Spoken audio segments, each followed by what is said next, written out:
So we might have heard, let's discuss about capability maturity model, that is CMM. So we might have heard already that this company is a CMM level 5, this company is CMM level 3. Okay, so before if you get a job, or before we joining, we'll make sure that okay, this is a good company. How can we say it's a very good company? Okay, if a company is CMM level 5, so we can say it is very well established and it is very good company. We can say that. It doesn't mean that the level 3 companies are not good. What I mean is the level 5 companies are more matured, something like that. Okay, they follow more process. Level 5 companies follows more process than comparatively other level companies. Okay, so it is, let's discuss about what is CMM level. Okay, so a benchmark for measuring the maturity of an organization's software process. And CMM defines 5 levels of process maturity based on certain key process areas. Okay, that we also call it as KPA. Okay, based on certain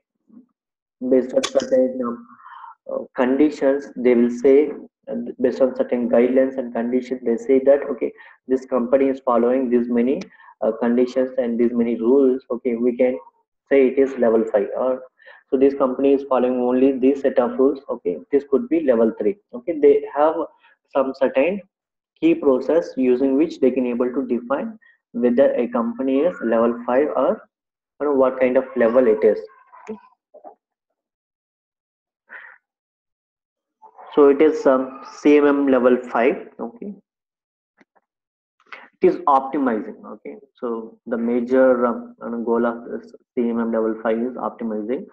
So it follows process change management, technology change management, and defect prevention. Okay, so if you see the process and technology changes very frequently. Okay, and this company is having capability to adapt those process and technology. So that's the reason they follow process change management as well as technology change management, and it is also do defect prevention.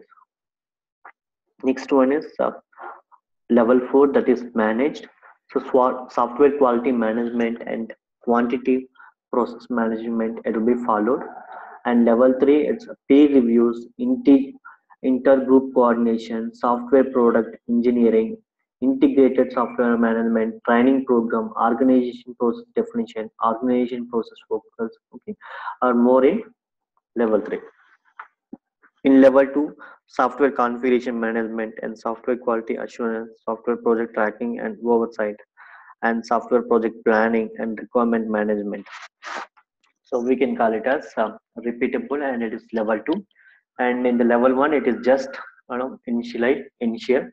Just a company just started and just started following the things. Okay, so we can call it as it is in the initial mode, and we can say it is level 1 company. Okay, so if you see here, there is a peer reviews. It doesn't mean that level 5 doesn't have peer reviews. Okay, it follows everything. Okay, along with a set of 3 other different things. Okay, if you see managed. Okay, so doesn't it have a training program in the level 4? Is level 4 companies doesn't have a training programs? Yes, it will be having. Okay, so level 4 is beyond all these things. It follows level 2 rules and level 3 rules, and apart of some more extra. And level 5 follows level 1 2 3 4 rules, and also some more extra. Okay, so that's about CMM levels, and what each level is meaning, and what each level will follow.